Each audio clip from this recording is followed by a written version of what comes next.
Sanam koge johar. Tehen noa singgir bera wave line hotete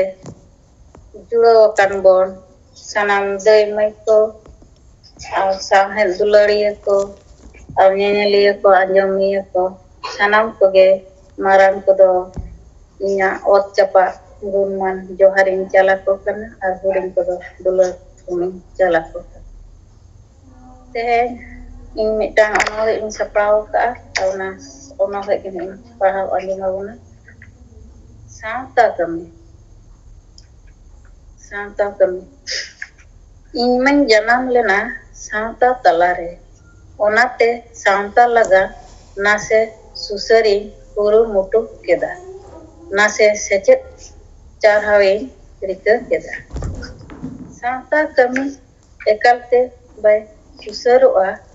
onate gate koha du dela hakoge tinggu linai mutul konti leka beret lidai gauta rema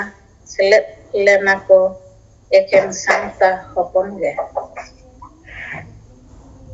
doho lidai katha gauta talare inya katha lekate sanam gate ko he sikar lena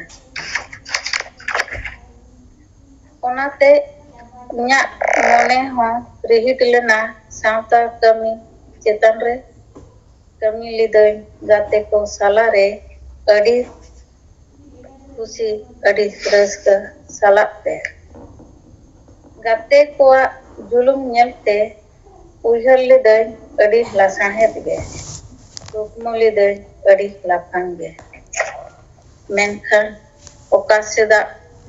hohis chong bajawen sanam gate ko arsi leka chinjudu cabayen nito tala mala hore ingma minai adha sanghar kate bang dun ruar bang dun laha seno mone doha nito ruar tema holko rori laha tema holko mitoi bohok lohot kate polat cedai botora morning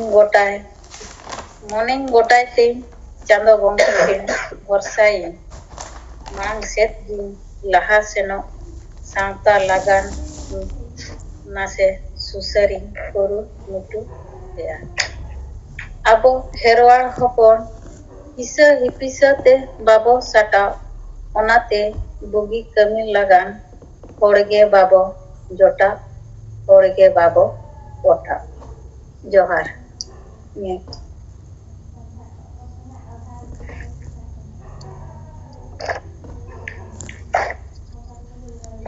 sarwage bahu asu hasta jahadana mita onore paha jomat bona sauta kami